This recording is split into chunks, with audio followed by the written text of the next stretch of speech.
Ya, karena itu sudah pernah saya bahas sebelumnya, ya, sudah pernah saya bahas sebelumnya tentang perpuluhan ini. Anda sudah tahu, saya Nabi ke-26 ya sudah menyatakan hukum Taurat sudah tidak berlaku lagi. Ya. Nah, sebenarnya bukan saya yang menyatakan, tapi Tuhan Yesus ya. Tuhan Yesus bilang hukum Taurat itu 10 hukum Taurat itu bahkan udah nggak berlaku loh.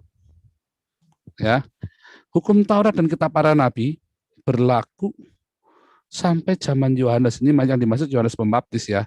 Dan sejak waktu itu kerajaan Allah diberitakan dan setiap orang menggagahinya. Ini terjemahannya banyak yang salah ya.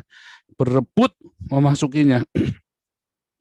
Kalau Anda lihat dalam bahasa aslinya nanti, The Net ini menerjemahkan sesuai dengan bahasa aslinya ya. The law and the prophet were enforced. Kalau were enforced itu misalnya gini, the regulation will be enforced tonight. Berarti peraturan itu akan diberlakukan nanti malam. Misalnya peraturan jam malam, ya kan? Di Belanda ini kan ada peraturan jam malam jam 9 sampai jam 4 pagi. Terus the new regulation will be enforced tomorrow. Berarti akan berlaku. Berarti kalau bilang berlaku ini memang artinya start masa itu berlaku. Kalau sudah berlaku sampai, berarti ini artinya juga expired, sudah nggak berlaku lagi. Setelah zaman Yohanes Pembaptis, yaitu zaman Yesus kan hidup dalam zamannya Yohanes Pembaptis, ya kan? Maka hukum Taurat, ya, sejak digenapi oleh Yesus, Matius 5 ayat 17 sampai 19, maka sudah diganti. Makanya hukum Taurat dan kitab para nabi, hukum Taurat dan kitab para nabi itu yang kita kenal dengan perjanjian lama.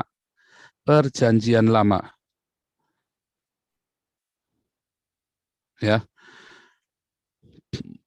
Hukum Taurat dan kitab para nabi di dalam Alkitab kita adalah perjanjian lama. Kalau dalam kitab sucinya orang Yahudi itu yang disebut dengan Tanak. Sama persis isinya, ya, yang beda hanya urutannya saja. Ya, dibikin kalau punya kita dibikin kronologis, kalau punya orang Yahudi dibikin grup sesuai dengan penggolongan dari kitab itu. Nah, lalu sejak waktu itu kerajaan Allah diberitakan, setiap orang kata menggagainya urgent, bergegas mereka untuk masuk. Kenapa? Dulu kerajaan Allah itu hanya bagi orang Yahudi. Tetapi sejak Yesus menggenapi hukum Taurat, Yohanes ini kan nabi terakhir perjanjian lama. Ulangi ya, Yohanes adalah nabi terakhir perjanjian lama yang bernubuat tentang Yesus. Ya, makanya disebut Yohanes nabi terakhir. Bukan nabi terakhir terus sekarang nggak ada nabi. Sampai sekarang ada nabi. Contohnya saya Nabi ke-26. Nah, ya, itu kalau Anda lihat di Kisah Para Rasul itu ada Nabi Agabus. Ya kan, itu kan zaman setelah Yesus. Jadi Yohanes adalah yang dimaksud dengan Yohanes Pembaptis adalah nabi terakhir, adalah nabi terakhir yang menubuatkan kedatangan Yesus dan digenapi oleh Yesus. Ya. Dan setelah itu digenapi, maka kerajaan Allah bukan hanya bagi orang Israel saja, tetapi bagi seluruh dunia yang mau menerima karya keselamatan Tuhan Yesus Kristus, yang percaya mengaku dengan mulut Yesus adalah majikan dalam hidupnya, Tuhan dalam hidupnya. Walaupun kamu masih bingung, Yesus ini Allah bukan ya, tapi kalau kamu mengaku Yesus Tuhan dalam hidupmu, hanya Yesus Tuhanmu, majikanmu, maka kamu akan diselamatkan. Dan kamu percaya Yesus dibangkitkan. Artinya Yesus itu disalib. Kalau kamu tidak percaya penyaliban, tidak percaya Yesus disalib, mati, dan bangkit, maka kamu tidak akan diselamatkan. Karena Anda harus mengaku, percaya dalam hatimu ada karya penebusan itu. Tetapi semua orang di dalam Roma 10 ayat 9 yang percaya Yesus adalah Tuhan, majikannya, dan percaya di dalam hatinya tentang karya keselamatan penebusan Yesus disalib, mati, dan bangkit, maka ia akan diselamatkan. Nah, itu ya. Jadi hukum Tauratnya udah nggak berlaku sejak penggenapan itu. Makanya Paulus mengulang kembali konsili Yerusalem di dalam Kisah Rasul 15. Jadi bukan Paulus yang melarang yang melarang sunat, tetapi Yakobus dan Petrus. Ya, nanti Anda baca dalam Kisah Rasul 15. Paulus hanya mengulang. Sekali lagi aku katakan, setiap orang yang menyunatkan dirinya, kalau dia menyunatkan dirinya, maka ia wajib melakukan seluruh hukum Taurat. Nah, kalau dibalik, semua orang yang mau melakukan hukum Taurat, dia harus disunat. Karena sunat itu awal kesahihan kamu melakukan hukum Taurat. Kalau kamu tidak disunat, maka semua hukum Taurat yang kamu lakukan itu dinyatakan tidak sah. Karena kamu harus sunat dulu. Diawali dengan sunat. Baik Abraham, baik Musa sebelum keluar dari Mesir, sunat dulu. Barang siapa yang disunat, dia wajib melakukan hukum Taurat. Demikian juga orang yang melakukan hukum Taurat, dia harus disunat dulu. Kamu lepas dari Kristus. Masalahnya kalau sekarang kamu disunat, maka kamu lepas dari Kristus. Kamu hidup di luar kasih karunia. Nah, sekarang dibalik, ya. Ada di manakah ayat-ayat perpuluhan, persembahan tatangan, persembahan sulung, persembahan nazar, persembahan macam-macam. Itu ada di mana? Itu ada di dalam perjanjian lama. Tadi yang disebutkan oleh teman-teman tadi semua, cerita-cerita tentang perpuluhan, itu adanya di perjanjian lama. Harus diakuin, jangan disangkal. Tidak ada Yesus ngajari perpuluhan, tidak ada para rasul ngajarin perpuluhan. Nggak ada. Wah Pak, kasihan dong Pak, pendeta GBDI itu yang miskin tadi. Wah kasihan dong Pak, pendeta-pendeta yang gerejanya kecil-kecil. Nanti dulu. Nah, ya kita lihat. Yesus itu nggak ngajarin perpuluhan loh. Yesus itu mengajarkan 100%. Kata Yesus kepadanya, jikalau engkau hendak sempurna, pergilah, jualah segala milikmu, dan berikanlah itu kepada orang miskin, maka engkau beroleh harta di surga, kemudian datang kemari dan ikutlah aku. 100%. Kalau kamu nggak 100%, kamu nggak sempurna. Nggak sempurna. Terus Yesus juga ngajari lagi, sebab mereka memberi persembahannya di kelimpahannya, tapi jalan ini memberi dari kekurangannya, bahkan ia memberi seluruh nafkahnya. 100%. Pengajaran di dalam perjanjian baru itu 100%. Saya kasih contoh. Kalau pendetamu mengajar perpuluhan, ya, kalau jemaatmu ada 10, satu orang gajinya 10 juta misalnya kan, maka perpuluhannya 1 juta. Kalau jemaatnya ada 100 orang saja, dan rata-rata gajinya 1 juta, ya ada yang 2 juta, ada yang 10 juta, anggap aja rata-ratanya semua gajinya 10 juta, maka si Pak Pendeta akan terima 100 juta. Dan Pak Pendeta bayar 10% ke sinode. Kurangi 100, kurangi 10% sama dengan 90 juta. Maka Pak Pendeta dengan jemaat 100 orang, dia punya 90 juta. Andai kata ada yang nggak setia, ya udahlah, dapat 30%-nya saja Pak Pendeta punya 30 juta. Maka Pak Pendeta tetap lebih kaya daripada jemaatnya, toh. Itu kalau Pak Pendeta nggak jadi 10%. Dosa nggak Pak Pendeta? Manipulasi nggak? Enggak. Karena beliau ngajarin 10%. Dia nggak salah. Dia punya uang 30 juta. Dia bisa nyicil ini. Dia bisa nyicil Innova. Innova cicilannya kira-kira 12 juta. Salah nggak kalau Pak Pendeta punya Innova baru, sementara jemaatnya pakai ngontel, pakai sepeda kumbang? Nggak salah. Karena Pak Pendeta pun bayar 10% ke sinode. Jadi salah nggak? Nggak salah. Tetapi kalau Pak Pendeta mengajarkan 100%, maka jemaat kasih 100%. Kalau gajinya 10 juta, maka dia kasih 10 juta ke Pak Pendeta. Kalau jemaatnya 100, maka dia harus kasih, Pak Pendeta punya 110 juta dikali 10, maka punya 1 miliar. Iya kan? Wih, Pak Pendeta kaya raya. Tetapi Pak Pendeta mengajarkan 100%, maka Pak Pendeta harus juga berikan 100%. Maka Pak Pendeta nggak punya apa-apa. Kalau Pak Pendetamu ngajari 100%, tiba-tiba Pak Pendetamu punya Rolls Royce, Anda bisa gugat dia, audit, dan penjarakan dia. Seperti kejadiannya Yonggi Cho menantunya anaknya Yonggi Cho sama siapa itu yang di Singapura, saya super lupa lagi itu. Yang di Singapura itu Kong Hee di penjara, dituntut, disidang di penjara. Kalau nggak salah vonisnya 3 tahun atau berapa itu ya vonisnya. Jadi begitu ya, Yesus ngajari 100% dan Yesus benar-benar hidup dengan 100%. Para rasul ngajari 100% dan benar-benar hidup dengan 100%. Ya kan? Oh, ngeri loh. 100% ajaran Kristus. Wah, kere dong Pak Jemaat. Nanti dulu. Saya cerita dulu. Ya. Lalu kita balik lagi perpuluhan. Banyak orang ngotot mau perpuluhan demi dia nurutin firman Tuhan atau demi status sosial.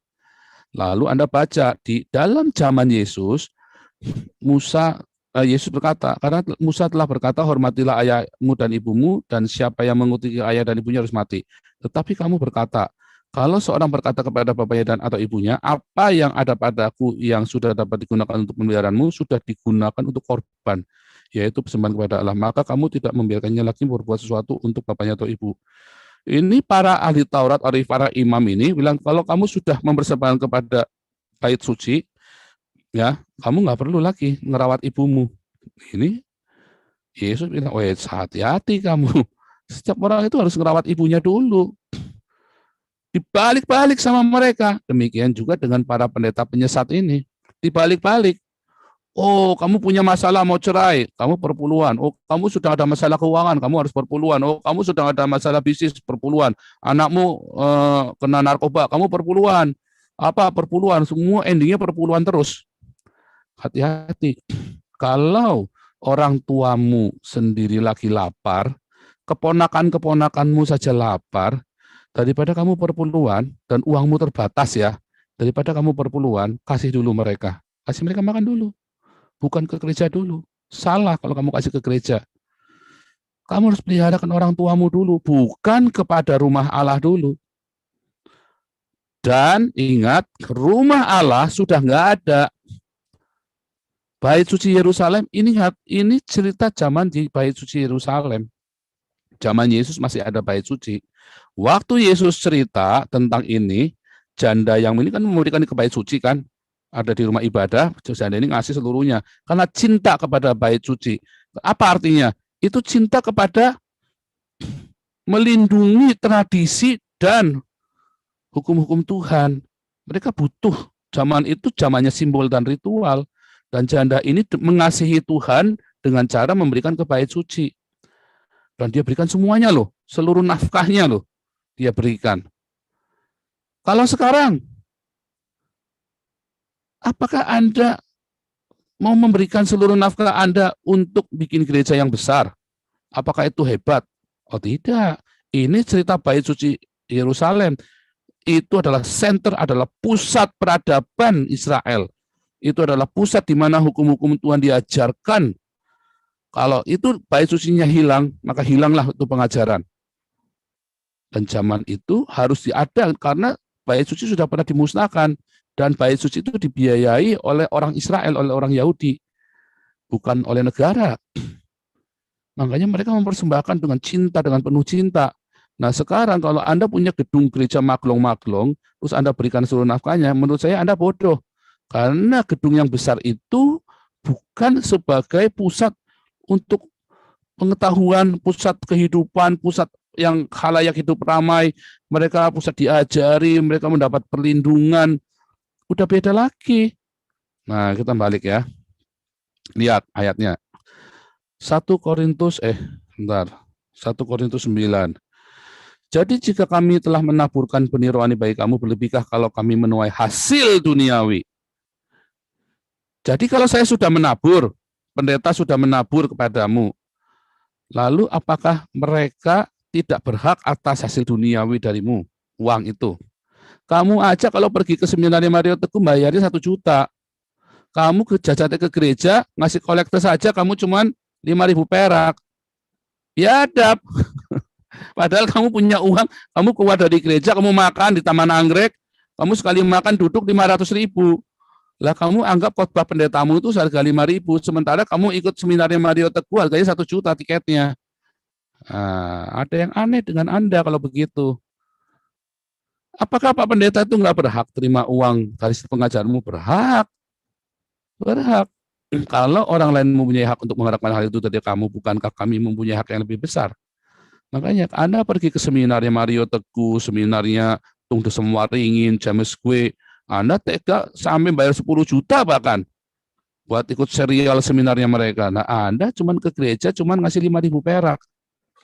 Padahal Anda dibangun ya dengan Anda pergi ke gereja, Pak Pendeta khotbah itu menyentuh hati Anda pulang ke rumah, Anda sujud kepada istri Anda karena Anda ternyata sadar Anda selama ini salah sama istrimu dan Anda dijamah Tuhan. Terus Anda mau pelit-pelitan sama gereja yang sudah memberkati hidupmu. Jangan juga. Jadi dari pendetanya pun sering kali ngaco, ya kan, memanipulasi jemaatnya, tapi dari jemaatnya pun ngaco, pelit, kikir jemaatnya. Dia bayar mahal buat beli kasetnya Tung Desem Waringin, James Kue, Mario Teguh dan lain-lain, ya kan. Bahkan dia mau ikut seminar Hong Sui, dia bayar. Seminar peruntungan Anda, dia pergi, dia bayar. Begitu ke gereja, cari dulu. Oh, pendetanya sudah kaya, Pak. Dan segala macam. Lah itu yang seminar-seminar itu mereka sudah kaya juga, kamu bayar ke dia. Itu pikiran Anda jahat, hati Anda licik.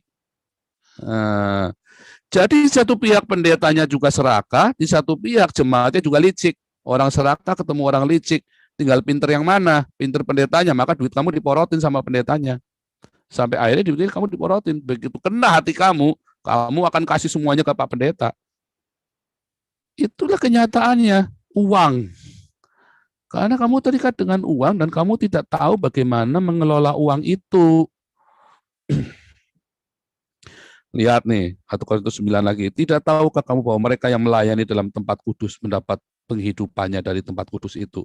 Dan bahwa mereka yang melayani mesbah mendapat bagian dari mesbah itu. Kalau Anda digembalakan oleh seorang gembala, Anda harus tengok. Kecuali, nah ini beda nih, ini seorang pendeta atau seorang penginjil, dia pergi. Kayak saya nih sekarang pergi ke Eropa. Saya menginjili. Masa saya menginjili orang, habis saya menginjili, minta uangnya dong? Nggak boleh. Tetapi ketika udah masuk dalam pengembalaan, jemaat diajarin bagaimana mengelola keuangan di dalam jemaat Tuhan.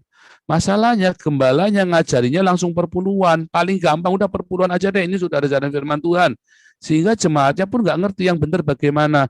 Bagaimana yang sebenarnya, coba kita buka.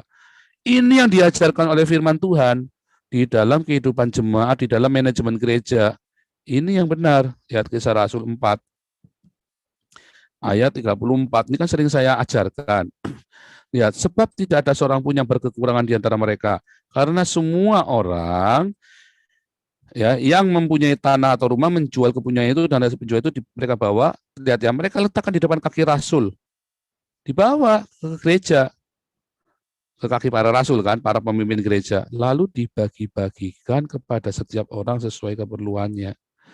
Itu yang di Indonesia gagal melakukannya. Uangnya dikumpulin, malah buat beli alat musik yang bagus, buat bikin gereja yang megah, sebenarnya jemaatnya miskin. Banyak sekali manajemen gereja yang kacau, karena mereka tidak transparan. Kenapa? Karena memang mau bisnis tujuannya. Nah, mereka lupa ketika mereka menjadi seorang hamba Tuhan, mereka itu harus sudah siap untuk melakukan diakonia sekuat-kuatnya dan marturia sekuat-kuatnya.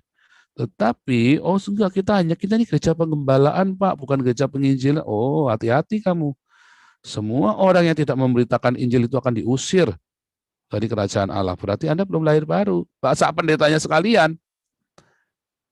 Jadi keuangan gereja harusnya, kekuatan keuangan gereja itu harusnya habis untuk diakonia dan marturia. Harusnya habis itu, ya. Termasuk ini kan, sekarang kalau kita balik nih, ini kan tadi ini diakonia, ini yang namanya diakonia. Diakonia. Anda kalau lihat di seluruh perjanjian baru, ya, semua pengumpulan uang pasti untuk diakonia. Nah, tapi kita balik. Ya, zaman waktu Paulus berkata, seorang pekerja itu, kamu harus, seorang pekabar Injil harus mendapat kehidupannya dari situ. Artinya kalau dia orang sudah 100% full time, kayak tadi keluarganya Ibu Lili, dan ada tadi pendeta siapa tadi ya, terus termasuk saya mendapat makan dari sini. Itulah sebabnya saya nggak mau dagang. Saya mengajar, saya punya kelas-kelas apologetik, saya hidup dari situ, saya ada kerja di yayasan penginjilan, saya dapat honor dari situ. Nah, itu contoh seperti itu. Saya bisnis nggak mau, saya tidak mau sama sekali sentuh bisnis. Hidup saya adalah untuk pekabaran firman Tuhan. Dan kelas evangelis saya itu murah banget, ya, murah banget karena memang bukan buat profit oriented, itu hanya buat ngirim, saya ngirim sertifikat, cetak kartu penginjil, hanya buat itu, buat ngirim ke Indonesia dari Eropa. Sekali ngirim saya 500.000 ya. Terus nanti di Indonesia saya kirim-kirim lagi itu habis. Jadi itu memang bukan untuk wah tamak nih Paul, enggak. Itulah sebabnya saya tidak taruh rekening saya karena saya belum siap mengelola keuangan yang Anda percayakan kepada saya. Makanya saya nggak mau taruh rekening di YouTube saya.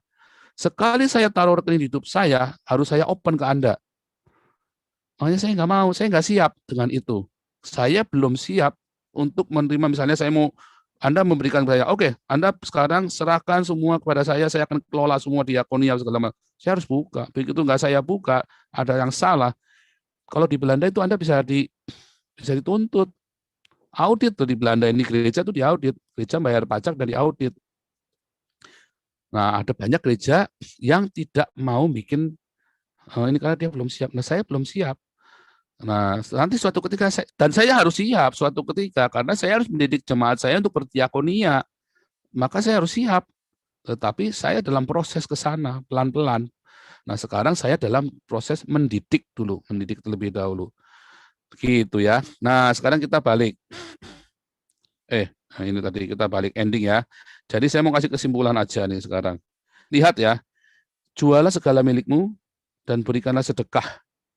Jualah segala milikmu dan berikanlah sedekah. Buatlah pundi-pundi bagimu yang tidak dapat menjadi tua. Suatu harta di surga yang tidak akan habis, yang tidak dapat didekati pencuri dan yang tidak dirusakkan ngengat. Karena di mana hartamu berada, di situ hatimu Anda. Jadi kalau Pak Pendetanya sendiri nggak bisa nyontoin, bagaimana jemaatnya? Apa yang kamu beritakan? Makanya saya bilang, kalau gerejamu tidak berdiakonia dan bermarturia, jangan kasih uangmu, jangan kasih persembahanmu di situ. Anda akan dimakan oleh ngengat, dirusakkan oleh ngengat, dan itu tadi, mencuri. Tetapi kalau Anda berikan persembahanmu kepada gereja yang berdiakonia dan bermarturia dengan rajin sekuat tenaga, saya jamin engkau akan diberkati. Saya jamin engkau akan diberkati. Tapi kalau gerejamu tidak mengajarkan itu, jangan. Nah, jadi kesimpulannya apa? Ini tadi ya. Boleh enggak kita ngasih perpuluhan? Ya boleh-boleh saja. Kenapa tidak boleh? Tapi Anda serahkan. Kenapa 10% bukan 100%? Loh, Anda kan perlu makan. Anda kan melayani Tuhan. Anda berdoa. Anda memberitakan Injil. Anda perlu makan. Maka ambillah uang itu buat makan. Anda perlu Anda sekolahkan anak Anda supaya anak Anda jangan mudah kemakan hoax, jangan mudah kemakan berita-berita, supaya dia berpikiran luas. Itu buat siapa? Kan buat kemuliaan Tuhan. Jadi Anda sisihkan untuk sekolah anak Anda sampai S3 kalau perlu. Anda kan perlu baju. Maka sisihkan buat beli baju. Tetapi baju yang bagus berbeda dengan baju yang mewah. Anda kan perlu jam tangan, Anda perlu handphone. Handphone yang bagus beda dengan handphone yang mewah. Anda kan perlu laptop. Laptop yang bagus beda dengan laptop yang mewah. Anda kan perlu mobil. Kalau Anda kerja, kalau Anda, ya kan? Loh, mobil yang bagus beda dengan mobil yang mewah. Belilah yang baik, tapi bukan mengejar yang mewah. Anda harus bedakan itu dengan persis. Nah, tapi Anda kan juga harus kelola keuangan. Oh, saya harus bayar asuransi. Saya harus bikin asuransi kesehatan. Oh, saya harus, itu kan Anda siapkan. Daripada nanti tiba-tiba Anda sakit, yang seharusnya Anda bayar asuransi dengan uang 100 atau 300 ribu per bulan cukup, Anda sakit langsung keluar 100 juta, Anda megap-megap. Makanya uruslah asuransi kesehatanmu, di-manage keuanganmu. Tetapi lagi-lagi asuransi yang baik bukan asuransi yang mewah. Anda kan tidak perlu fasilitas yang nomor yang hebat wahid segala macam. Yang penting Anda punya jaminan ketika sakit, bayar BPJS dan segala macam. Anda kan perlu tabungan. Tabungan itu untuk saving anak sekolah di masa depan. Untuk Anda punya apa? Oh, saya harus punya rumah, harus DP rumah. Nah, itu Anda sisihkan. Anda kan perlu rumah toh.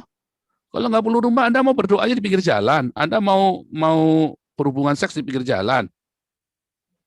Anda kan butuh rumah kan? Nah, itu buat siapa? Kan buat Tuhan. Ketika Anda di rumah, Anda bisa menampung orang di rumah Anda, ada penginjil-penginjil jalanan, ya kan? Oke, kamu lagi kota ini, kamu bisa tinggal di rumahku. Karena Anda butuh rumah. Rumah yang bagus itu bukan rumah yang mewah. Anda harus bedakan antara yang baik dengan yang mewah. Jadi Anda boleh nggak memiliki semua itu? Bisa. Tapi ingat, di mana hartamu berada, di situ hatimu ada. Makanya Amsal berkata, ketika hartamu bertambah banyak, jangan hatimu melekat kepadanya. Anda boleh nggak punya tabungan? Boleh. Tetapi Anda harus tahu tabungan itu bukan karena Anda kikir. Anda tetap harus sisihkan. Makanya gereja-gereja sampai sekarang masih mengajarkan 10% sesuai dengan tradisi dalam perjanjian lama. Tetapi bukan sebuah kewajiban. Tetapi masalahnya kalau Anda yang 10% aja Anda nggak bayar, Anda curi, bullshit Anda bilang 100%, tai kebo. Anda 10% Anda curi, masih nawar-nawar, pelit, kikir, apalagi 100%. Lalu 10% ini bayarnya kemana? Nah, kalau Anda punya ide yang lebih baik daripada memberikan ke gedung gereja, misalnya Anda punya langsung ke panti asuhan nih, atau Anda punya orang-orang miskin di sana, ya kasih aja. Tetapi kan kalau Anda pergi ke gedung gereja, ada AC-nya, ada alat musiknya, mereka semua perlu dibayar. Perawatan gedung kan perlu. Tapi masalahnya fungsinya gedung apa? Makanya saya tidak suka mendirikan gedung. Saya lebih suka pemuritan di rumah-rumah, sehingga saya uang-uang itu yang dikumpulkan oleh jemaat tidak perlu saya bikin buat gedung. Tapi kalau sampai udah terlanjur nih, kita udah punya gedung, kan tetap harus dirawat. Dirawatlah semestinya gedung yang baik, bukan gedung yang mewah. Nah, kepada gereja, Anda kan gembala kan perlu makan. Anda pergi ke gereja tiap hari Minggu, Anda pengen nafkah rohani. Mario Teguh Anda bayarin 10 juta. Tung Desem Waringin Anda bayar 100 juta buat paket pengajarannya. Sekarang Anda mau belajar dari gembala untuk memulihkan keluargamu supaya kamu bisa hidup benar, kamu cuma ngasih 5.000 tiap minggu kayak tukang parkir. Kurang ajar kau. Karena hatimu semua terikat pada uang intinya. Nah, tapi kalau Anda tidak terikat dengan uang, Anda tahu wise bagaimana mengelola uangmu dengan bijaksana. Anda tahu saya butuh asupan rohani yang benar. Anda support gembala itu. Boleh nggak gembala itu punya penghasilan yang layak? Kalau gembala itu bisa mengembalakan 1.000-2.000 jemaat, masa gaji 10 juta di Jakarta Anda masih mau kebiri? Ya layak dong dapat gaji 20 juta. Lawang orang kerja di perusahaan aja bisa gaji sampai 50 juta. Asal jangan kelewatan. Pak Pendeta digaji 100 juta sampai punya limosin. Pendeta nedan. Jangan. Seorang gembala, seorang hamba Tuhan, kalau dia sudah memutuskan jadi hamba Tuhan, artinya dia memutuskan untuk hidup sederhana. Kalau dia pun punya lebih, dia harus kasih contoh kepada jemaatnya. Dia kelola uang itu dan dia berikan untuk diakonia juga. Gembala harus memberi contoh. Seorang pemimpin jemaat harus memberi contoh. Lalu yang terakhir, yang selalu saya dengungkan, jangan lupa sekolah itu sekarang menjadi kebutuhan primer. Anda harus didik jemaat Anda, jangan sampai ada jemaat yang putus sekolah. Gereja harus mikirin. Makanya itu para diaken, para penatua, kerjaannya itu mikirin semua ini, mengelola ini, supaya gembalamu jangan naik Mercy yang harga miliaran, cukup saja pakai Avanza atau Innova, itu cukup mobil itu, yang sekelas itulah. Tapi nggak usah pakai yang mobil harga miliaran, fokus sampai yang harga edan-edanan. Tapi juga kalau nggak punya juga jangan dipaksa, ya cukup aja pakai apa aja, pakai mobil bekas saja cukup. Kenapa sih harus memaksakan diri? Oh harus yang terbaik, oh jangan. Yang penting ada dan tidak mogok. Karena kalau Anda kalau jemaatnya sudah di atas 200 itu untuk besuk ya. Kalau ya Anda harus pikirkan juga cuma 200 itu banyak ya. Coba bayangin kalau perpuluhannya rata-rata 500.000, cuma 200.000, 200 itu kan banyak kan? Nah itu dikelola oleh diaken. Yang ngelola siapa? Apakah gembala? Bukan. Diaken dan penatua yang benar. Dikelola satu untuk diakonia, paling penting dulu. Dua, untuk perawatan gedung yang sekedarnya, bukan mewah-mewahan, bukannya pakai beli LED yang harga 9 miliar. Nah, untuk gaji gembala dan pengerjanya. Masalahnya ya sekarang gaji gembala dan pengerjanya itu mau berapa? Kadang-kadang diperes. Nah, geblek diaken sama penatuannya juga. Lihat di situ berapa gajinya. Gembala ini sudah full time, dia melayani semuanya. Gembalanya ada yang gembala yang malas, ada yang gembala yang rajin, Anda diberkati. Nah, Anda ngecek gembala-gembala ini kalau dia khotbahnya baik, dia kan juga khotbah di tempat lain juga. Gembalanya juga harus jujur. Nah, beberapa gereja yang saya kenal, gembalanya bilang, saya nggak usah digaji, saya akan ambil gajinya, tapi gaji ini nanti saya salurkan untuk yang ini. Itu hebat sekali orang ini, karena dia sering seminar, dia sering khotbah di tempat lain, KKR, bikin segala macam, ya cukup banyak sekali. Saya dulu waktu di Indonesia sekali khotbah rata-rata, sekali saya khotbah, kalau di gereja satu kali khotbah ya, bisa 10 juta. Kalau 3 kali berarti saya dapat 30 juta. Ya, rata-rata 5 juta sekali khotbah. Jadi kalau 2 kali khotbah saya dapat 10 juta. Kalau saya tiap minggu khotbah saya punya 40 juta. Anggap ya. Banyak nggak? Banyak. Tetapi itu kan kalau 4 kali khotbah, ya kan? Sedangkan saya kalau khotbah kan biasanya muter nggak di gereja yang gede-gede, di khotbah yang gereja yang kecil. Kenapa? Banyak pendeta nggak mau khotbah di gereja yang kecil, kan duitnya kecil. Malah kadang-kadang waktu saya pergi ke gereja kecil di Manado itu ada gereja kecil sekali di nun jauh di sana gitu, di pelosok itu. Yang datang banyak 300 orang, tapi ini jemaat miskin semua. Saya tahu ini, saya dibisikin, ini mereka semua patungan Pak, mereka jemaat miskin karena Bapak mau datang mereka patungan kasih makan. Waduh, saya sampai nggak ketelan tuh makan tuh. Terus saya waktu terima uang, dikasih uang, uangnya receh-receh semua diamplopin. Saya terima, lalu Roh Kudus bicara sama saya, tambahin, kembalikan itu untuk pembangunan gereja, karena gerejanya masih bolong. Jadi kalau hujan kehujanan gitu kan, kita kalau waktu itu hujan kehujanan. Maka waktu itu saya kasihkan, saya kembalikan. Ketika saya ngajari orang 100%, saya kudu mempraktikkan 100% loh. Kalau enggak saya berdosa sama Tuhan loh. Haleluya. Nah, jadi kepada itulah sebabnya manajemen gerejamu harus benar. Kalau enggak, jemaat tidak akan diberkati. Semoga pengajaran hari cukup jelas. Haleluya.